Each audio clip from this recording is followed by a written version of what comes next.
할렐루야. 2020년 10월 11일 감동의 주일 예배를 일부 예배를 시작합니다. 우리 다 같이 이 시간에 묵상 기도합니다. 하나님 아버지, 이 자리에 함께하여 주시옵소서. 우리 예배를 받아 주시옵소서. 예수님 거룩하신 이름으로 감사하며 간절히 기도드리옵나이다. 아멘. 오늘 우리에게 주시는 하나님의 말씀은 신약성경 빌립보서입니다. 빌립보서 1장 3절에서 11절까지입니다. 오늘의 말씀을 제가 봉독할 때 함께 말씀에서도 은혜 받는 우리들 되기를 간절히 바랍니다. 내가 너희를 생각할 때마다 나의 하나님께 감사하며 간구할 때마다 너희 무리를 위하여 기쁨으로 항상 간구함은 너희가 첫날부터 이제까지 복음을 위한 일에 참여하고 있기 때문이라. 너희 안에서 착한 일을 시작하신 이가 그리스도 예수의 날까지 이루실 줄을 우리는 확신하노라. 내가 너희 무리를 위하여 이와 같이 생각하는 것이 마땅하니 이는 너희가 내 마음에 있음이며 나의 매임과 복음을 변명함과 확정함에 너희가 다 나와 함께 은혜에 참여한 자가 됨이라. 내가 예수 그리스도의 심정으로 너희를 얼마나 사모하는지 하나님이 내 증인이시니라. 내가 기도하노라. 너희 사랑과 지식과 모든 총명으로 점점 더 풍성하게 하사 너희로 지극히 선한 것을 분별하여 또 진실하여 허물 없이 그리스도의 날까지 이르고 예수 그리스도로 말미암아 의의 열매가 가득하여 하나님의 영광과 찬송이 되기를 원하노라. 아멘. 할렐루야. 오늘 일부 주일 예배 시간 슬기로운 신앙생활이라는 큰 제목 가지고 복음 나의 기도라는 제목으로 하나님 말씀 전할 때 큰 은혜가 되기를 간절히 바랍니다. 우리는 살면서 자기 변명을 할 때가 참 많습니다. 누구나 한 번 이상은 다 변명을 했을 거예요. 그러면서 변명이 도대체 무엇일까를 한번 생각해 보는 시간이 되도록 했으면 좋겠습니다. 변명은 거짓말일까? 아니면 진실을 알리는 방법일까? 그래서 다른 말로는 이 변명하는 일을 주업으로 삼는 일이 있어요. 우리가 보통 그 일을 하는 사람을 변호사라고 합니다. 그래요. 이 변명이 때로는 거짓말일 경우도 있고요. 때로는 진실을 적극적으로 알리는 그런 방법일 때도 있습니다. 여러분들은 어떻습니까? 변명은 어떻게 사용하십니까? 거짓말로 사용을 하십니까? 아니면 적극적으로 진실을 알리는 그런 도구로 사용하십니까? 사전에서는 이 변명을 어떤 잘못이나 실수에 대하여 이런저런 구실을 대며 까닭을 말함이라고 이야기합니다. 어떤 잘못이나 실수에 대해서 잘한 것에 대해서는 잘했다고 사람들이 이야기하는 것에는 변명하지 않는다는 것입니다. 어쨌든 이 변명을 그 여러 구실을 대가면서 이렇게 설명을 하는 것을 이제 변명이라고 하는데 영어로는 네 가지의 말로 이렇게 설명을 하고 있습니다. excuse, 두 번째는 defense, 세 번째는 explanation, 네 번째는 justification라고 이렇게 이야기합니다. 그래서 오늘 본문에서 이 네 가지의 그 NIV에서 설명하고 있는 그 변명 중에서 뭐라고 어떤 것을 썼냐면 defending, 즉 방어, 변명이 아니라 방어하는 그런 방법을 이렇게 설명을 하고 있습니다. 어쨌든 사도 바울의 방어는, 사도 바울의 변명은 복음에 대한 적극적인 설명의 그 목적이 있습니다. 우리는 가끔 말을 적극적으로 해서 변명을 해야 하는지 침묵으로 있어야 하는지를 판단하지 못하고 혼동될 때가 우리 삶에 얼마든지 있습니다. 그래서 변명을 해야 할 때 침묵하고, 반대로 침묵해야 할 때 말을 해서 오히려 손해를 보고 어려움을 당하는 경우가 있다는 사실입니다. 요즘 교회와 복음에 대한 오해가 심각할 정도로 왜곡되었습니다. 그 이유를 우리는 고민하고 정말 그 일에 대해서 기도해야 됩니다. 그래서 변명해야 되는데, 즉 방어를 하고 우리의 믿음과 마음이 흔들리지 않도록 확정해야 합니다. 지금 신앙생활하고 있는 사람들이 적극적으로 복음에 대해서 설명하고 교회의 모습을 올바로 세워나갈 때 이제 우리의 믿음과 우리의 마음이 흔들리지 않고 확실히 선다는 말씀입니다. 그래서 복음이 올바르게 전해져야 되고 사용되어야 합니다. 그렇다면 우리는 모두 오늘의 본문의 말씀처럼 사도 바울과 같은 심정으로 기도해야 되고 기도하길 주의 이름으로 부탁을 드립니다. 자, 그렇다면 사도 바울이 어떻게 기도했느냐?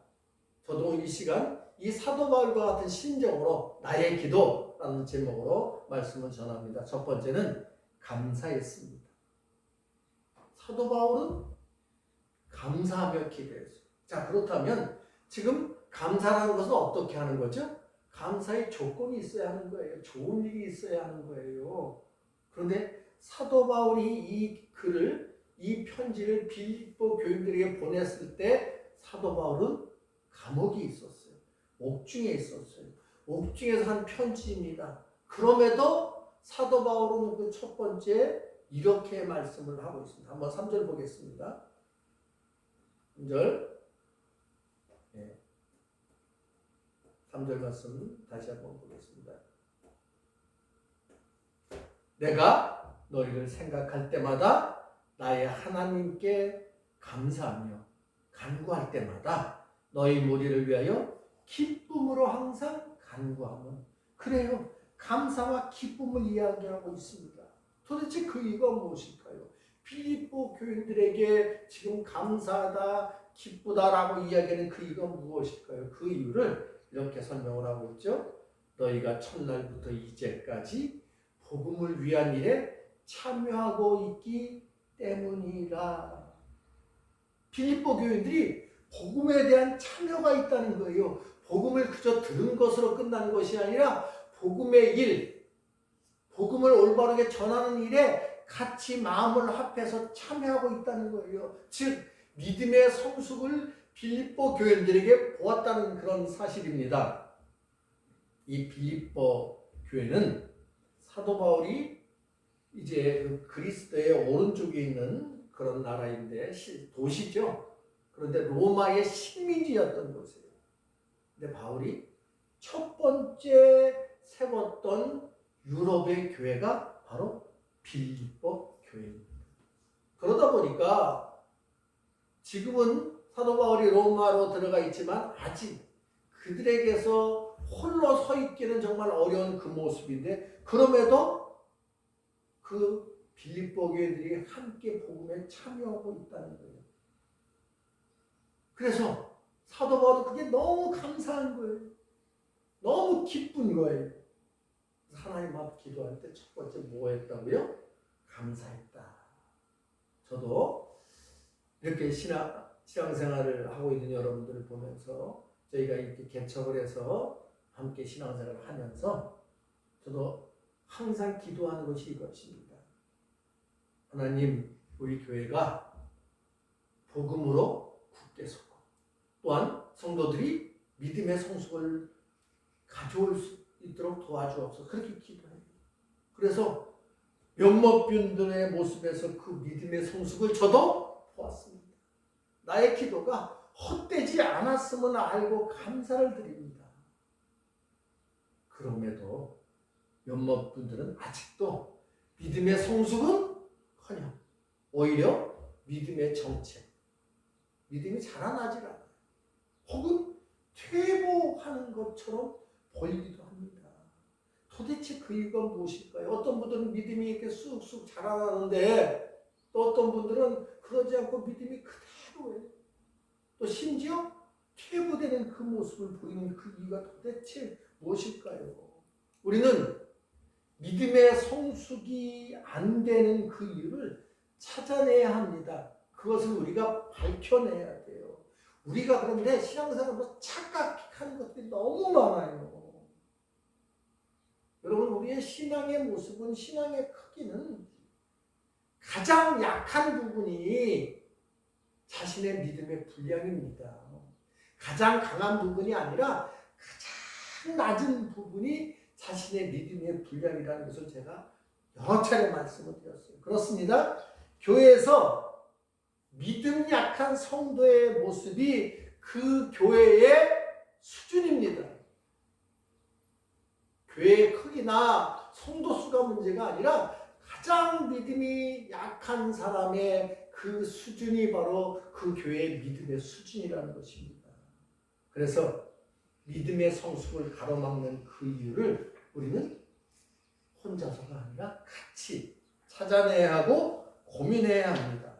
복음이란, 믿음이란 바로 이런 것입니다. 교회는 이런 것입니다.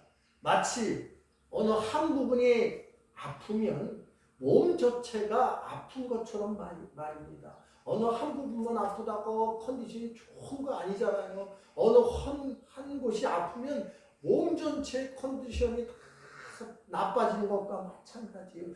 교회도 그렇습니다.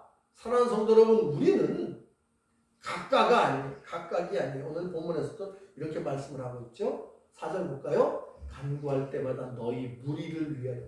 너희 무리예요. 복음을 함께 나누고 전하고 누리는 무리입니다. 이것이 바로 교회입니다. 사도 바울이 복중에서 오히려 필립보 교인들을 향한 그 위로와 사랑과 감사가 바로 이것입니다. 함께하고 있는 그 필립보 교인들의 그 수준이 성숙되었다는 거예요. 그래서 사도 바울은 감사하는 신앙과 교회를 되기 위해서 간절히 기도했던 것처럼 우리 함께 사도 바울과 같은 심정으로 함께 기도하기를 주님의 이름으로 부탁을 드립니다. 두 번째, 사도 바울은 어떤 기도했냐면, 자, 한번 말씀을 보겠죠. 7절 8절입니다. 너희 안에서 착한 일을 시작하시니까 그리스도 예수 안에서 이루실 줄을 우리는 확신합니다. 지금 누구 안에 있다고요? 우리 안에 있다. 무슨 일을 했다고요? 착한 일, 가장 착한 일, 복음을 전하는 일, 복음에 참여하는 일. 이것이 바로 가장 착한 일. 그래서 예수의 날까지 이루실 것을 우리가 확신하는데, 자, 보세요. 내가 너희의 무리를 위하여 이와 같이 생각하니 마땅하다. 여러분, 은혜를 함께하는 것이 교회입니다. 한번 따라해 보시죠. 은혜를 함께하는 것이 교회다. 은혜를 함께하는 게 교회다. 그래서 교회를 뭐라고 해요? 공동체라고 합니다. 맞습니까? 아닙니까? 교회가 공동체 맞다라고 하면 그 교회는 교회의 모습을 잃지 않은 겁니다.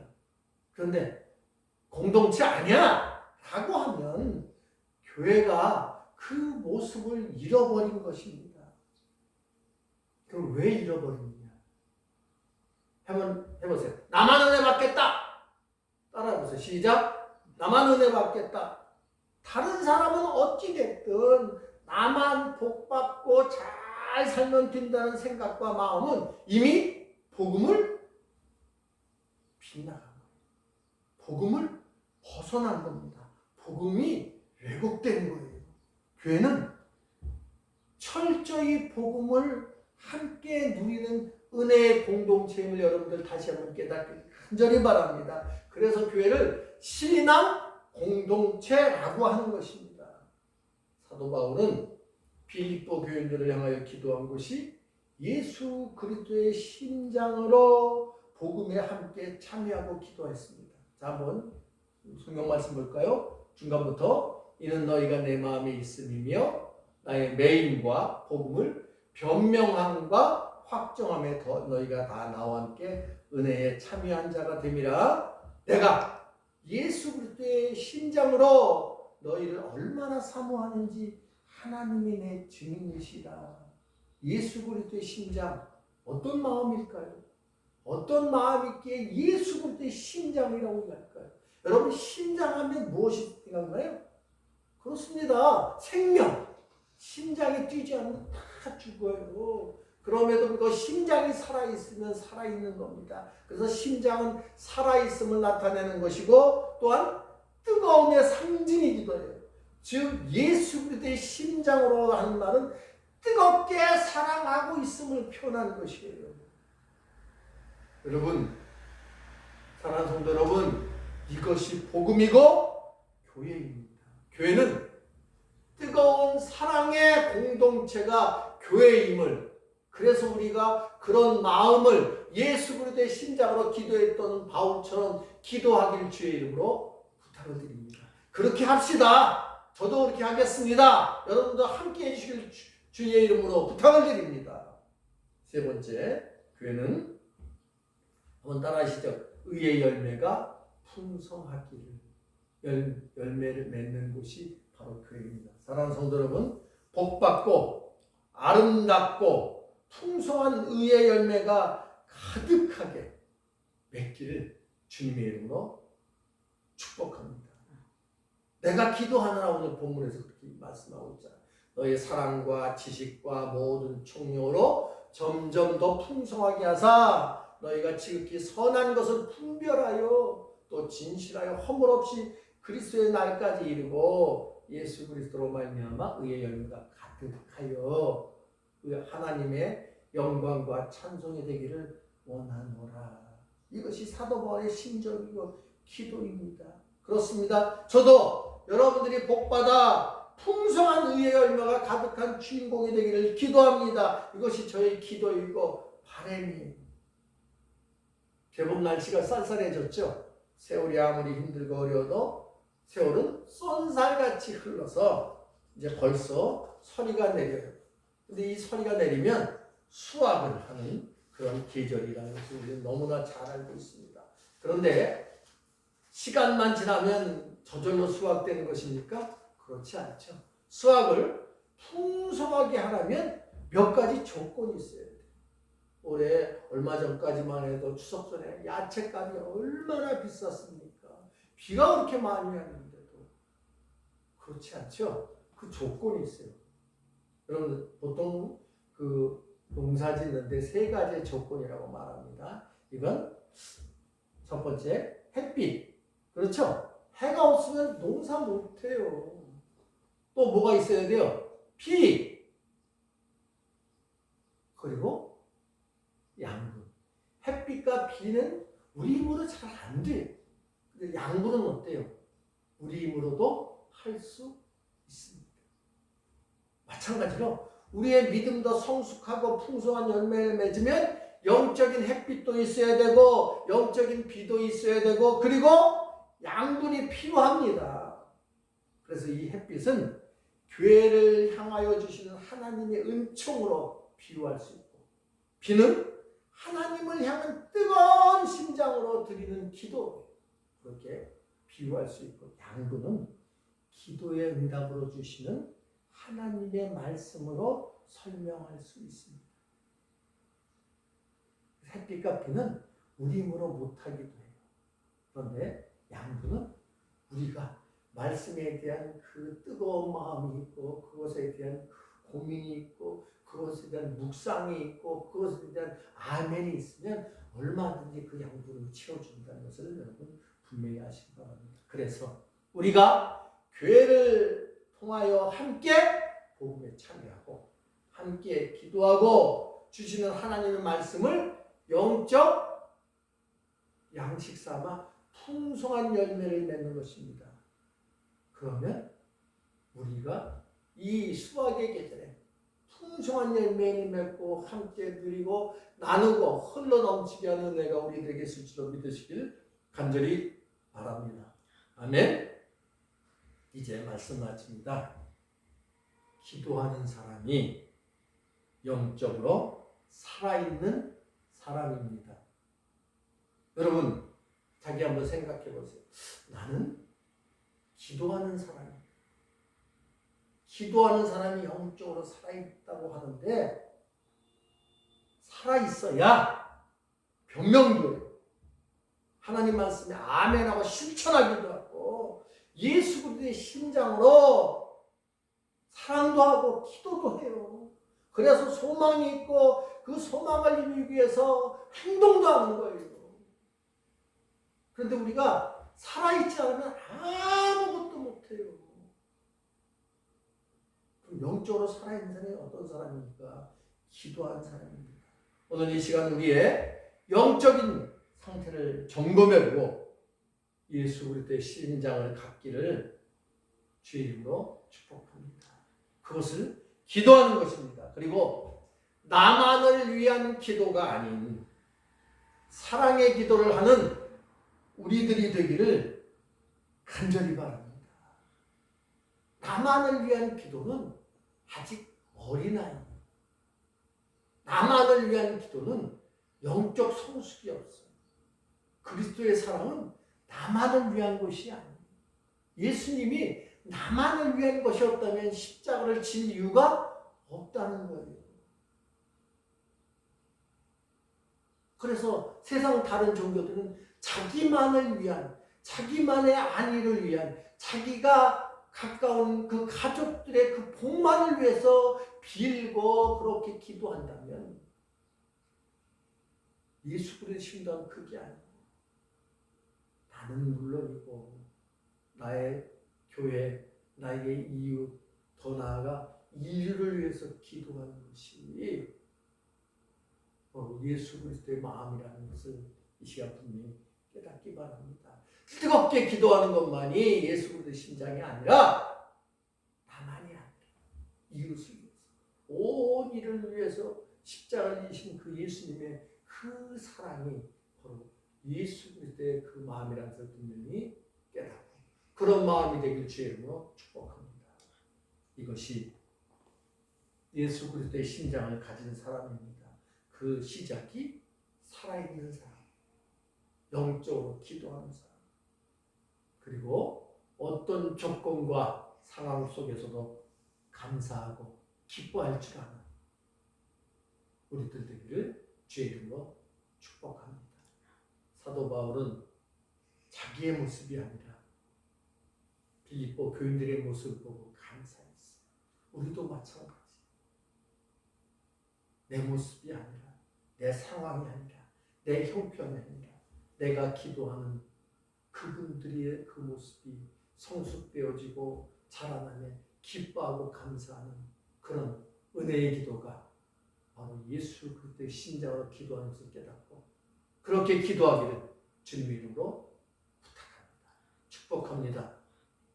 기도하겠습니다. 하나님 아버지, 이 시간 우리의 기도를 들어 주시옵소서. 예수 그리스도의 심장으로 기도하는 우리들 되게 하여 주옵소서. 예수님 거룩하신 이름으로 감사하며 간절히 기도하옵나이다. 아멘.